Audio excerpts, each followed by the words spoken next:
मुलं जी आहे त्यांचा सर्वांगीण विकास होण्यासाठी त्याचं गेट टुगेदर केलं जातं. हा इंटरॅक्ट हा क्लब आहे आणि त्याचा महोत्सव आपण इथे साजरा करत आहोत. आणि त्यासोबतच आज आहे 14 नोव्हेंबर, म्हणजे आज बाल दिन आहे आणि बाल दिनानिमित्त आपण हा सेलिब्रेशन सुद्धा करत आहोत. रोजीने हा पोलिओचा राक्षस हद्दपार केलेला आहे, संपवून टाकलेला आहे आणि लहान मुलांनाच हा पोलिओ पहिल्यांदा त्याचा त्रास होत असतो, पण त्यापासून मुलांना मुक्ती मिळालेली आहे. आणि आज रोटरीच्या वतीने आणि डॉक्टर लड्डा चिल्ड्रन हॉस्पिटलच्या वतीने आपण आजचा बालदिन साजरा करत आहोत. आणि आज एक सुवर्ण योग पण आहे. रोटरी क्लब ऑफ अहमदनगरचे माजी अध्यक्ष डॉक्टर प्रकाश कांबळे यांचा आज वाढदिवस आहे.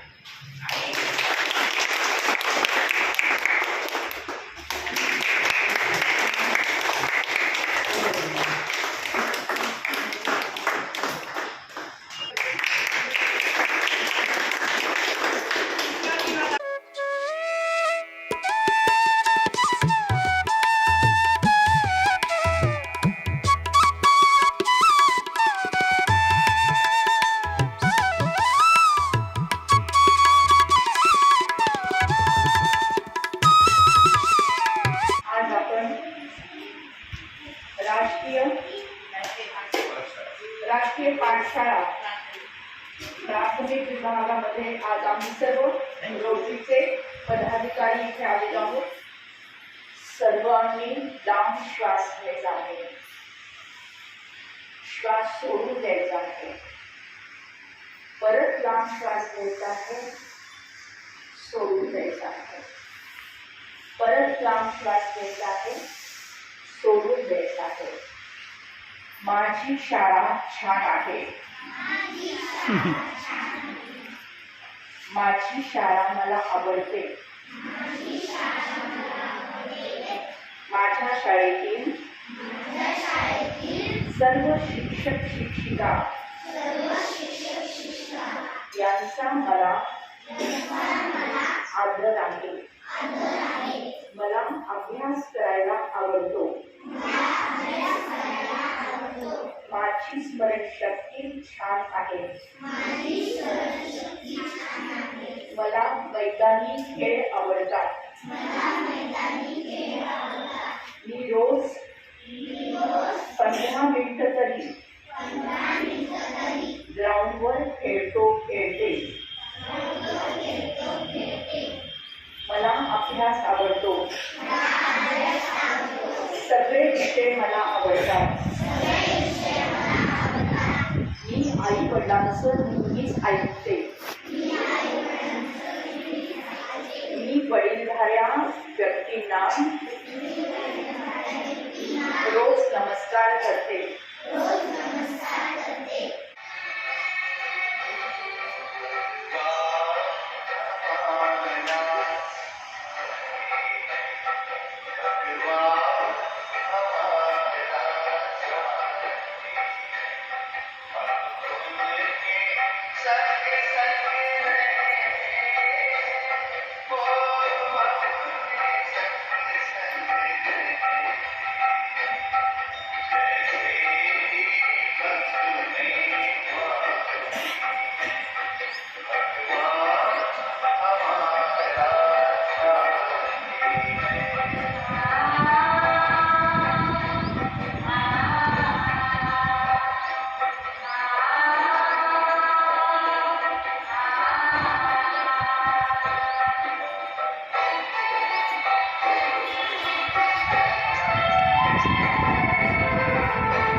which is a very sweet day, Children's Day. So a very happy Children's Day to everyone. And मी रोटरी क्लबला खूप ग्रेटफुल आहे की मला आज ही अपॉर्च्युनिटी दिली. तर चिल्ड्रन्स डे जो म्हणतो आपण का सेलिब्रेट करतो ते असतो चाइल्ड वेलफेअर आणि चाइल्ड हेल्थ, चाइल्ड एज्युकेशन या सगळ्या गोष्टींवर फोकस टाकायला किंवा रिमाइंड करायला की हे सगळं किती इम्पॉर्टंट आहे. ठीक आहे. आता हेल्थ इज अ खूप वाईड सब्जेक्ट असतो, बट काही छोट्या गोष्टी म्हणजे जे महत्त्वाची गोष्टी जे मला बोलायची असते आहे की जे आता रिसेंटमध्ये प्रॉब्लेम्स होत आहेत ते आहे बिहेवियरल चेंजेस मुलांमध्ये. जे आपण म्हणतो की तो स्वतःमध्येच राहतो किंवा खूप हायपर ॲक्टिव्ह आहे, एका जागी बसू नाही शकत, या गोष्टींचे आता रिसेंट प्रॉब्लेम्स आहे पेरेंट्सचे सगळ्यात महत्त्वाचे. ओके, तर काही गोष्टी असतात जे ऑटिझम, ADHD म्हणतात, जे आता रिसेंटमध्ये चालू आहे. तर त्याच्यासाठी पेरेंट्स काय करू शकतात आणि काय गोष्टींमुळे ते होत आहे ते 1-2 गोष्टी सांगते. First is no screen strategy असली पाहिजे up to 2 year of age. म्हणजे 2 वर्षापर्यंत आपल्या बाळाला कुठलाही प्रकारचा स्क्रीन, ते मोबाईल असो, TV असो, iPad, लॅपटॉप, ते त्याला नाही दाखवणं हे खूप खूप महत्त्वाचं आहे. स्क्रीनमुळे जे मूविंग कॅरेक्टर्स असतात त्याच्यामुळे त्रास होत असतो. Second is communication with your child. आपण किती इंटरॅक्टिव्ह असतो घरात आपल्या बाळाशी ते खूप महत्त्वाचं आहे. बिकॉज आता जे काल चालू आहे ते husband wife both Maugham and dad working असतात, त्याच्यामुळे जास्त प्रॉब्लेम होत असतो. सो कम्युनिकेशन घरात खूप महत्त्वाचं आहे. हे 1-2 गोष्टी आहे, तर त्याच्यावर जास्त फोकस करायचं. बाकी तुम्हाला हेल्प करायला सगळे डॉक्टर्स असतातच. So be healthy, be happy and a very happy children's day. Thank you. नमस्कार, मी नितीन थाडे, अध्यक्ष rotary club of Ahmednagar.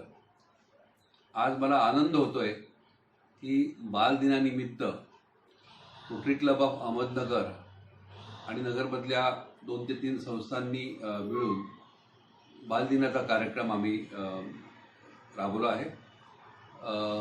Rotary club of अहमदनगरच्या माध्यमातून 1 जुलै 2024 पासून ते आज तागायत 15 इंटरॅक्ट क्लबची स्थापना करण्यात आली आहे आणि या 15ही इंटरॅक्ट क्लबला रोटरी इंटरनॅशनलकडनं इंटरॅक्ट क्लब म्हणून मान्यता मिळालेली आहे. आमचा नेहमी प्रयत्न आहे की ग्रामीण भागातल्या ज्या हायस्कूल्स आणि शाळा आहेत त्यांना इंटरॅक्टच्या फोल्डमध्ये घेण्याचा आम्ही प्रयत्न केला आहे. आणि मला आनंद होतोय की वडगाव गुप्ता असेल, अरणगाव असेल, शेंडी रोड असेल आणि काही उपनगरातल्या शाळा असतील आणि नगर शहरातल्या शाळा यांना इंटरॅक्ट क्लबची मान्यता मिळाली. आणि इंटरॅक्ट क्लब अशी रोटरी क्लबची एक संस्था आहे की फार मोठ्या प्रमाणात यामध्ये विद्यार्थ्यांचा सहभाग असतो. सर्वसाधारणपणे सरासरी 12 ते 15 विद्यार्थी या संस्थेत असतात, परंतु इतर सर्वच विद्यार्थी इंटरॅक्ट क्लबचा फायदा घेऊ शकतात. त्यामध्ये प्राधान्यक्रमाने हॅपी स्कूल सारखी संकल्पना असेल, हात धुवा मोहीम असेल, काही आरोग्याचे आम्ही शिबिर घेतो आणि स्पोर्ट्समध्ये देखील खूप छान काम होत आहे. आज मला आनंद होतोय की आज बालदिनामध्ये आमच्या नगर शहरातील आणि उपनगरातील मोठ्या प्रमाणात इंटरॅक्ट क्लबने भाग घेतला. काही निबंध स्पर्धांमध्ये अलीकडच्या काळात भाग घेतला आणि आमच्या बालभवन असतील, स्नेहालयाचे बालभवन असतील, काही इंटरॅक्ट क्लबच्या शाळा असतील, जसं रामराव चव्हाण विद्यालय आहे, स्नेहालय इंग्लिश मीडियम स्कूल आहे, मेहर इंग्लिश स्कूल आहे, हे सर्व स्कूल्स आमचे इंटरॅक्ट क्लबमध्ये काम करतात आणि त्यांच्या माध्यमातून स्पोर्ट्स, निबंध स्पर्धा, घोषवाक्य स्पर्धा यामध्ये मोठं योगदान मिळालं आहे. आणि आज आम्ही सकाळच्या सत्रामध्ये आमच्या इथे निओ किड्स नावाचे एक हॉस्पिटल आहे, लड्ढा फॅमिली त्या हॉस्पिटल काम पाहतात. डॉक्टर कोमल लड्ढा आणि डॉक्टर वेदांत लड्ढा यांच्या माध्यमातून सकाळच्या सत्रामध्ये मोठ्या प्रमाणात इंटरॅक्टचे विद्यार्थी, बालभवनाचे विद्यार्थी एकत्र आले आणि खूप मोठ्या प्रमाणात आम्ही आजचा बालदिन हा कार्यक्रम संपन्न झाला. दुपारच्या सत्रात त्याचप्रमाणे सकाळच्या सत्रामध्ये डॉक्टर सुधाताई कांकारिया ज्या पीस केंद्राच्या आमच्या डायरेक्टर आहेत, त्यांनी देखील मोठ्या प्रमाणात हा कार्यक्रम राबवलेला आहे. वेगवेगळ्या स्कूल्समध्ये जाऊन आम्ही मेडिटेशन्स कॅम्प घेतलेले आहेत, राजयोगा मेडिटेशन्सचे कॅम्प घेतले आणि त्याचा फार मोठ्या प्रमाणात फायदा रोटरी क्लबच्या माध्यमातून इंटरॅक्ट क्लबला झाला आहे, हे मला आवर्जून सांगावंसं वाटतं. धन्यवाद.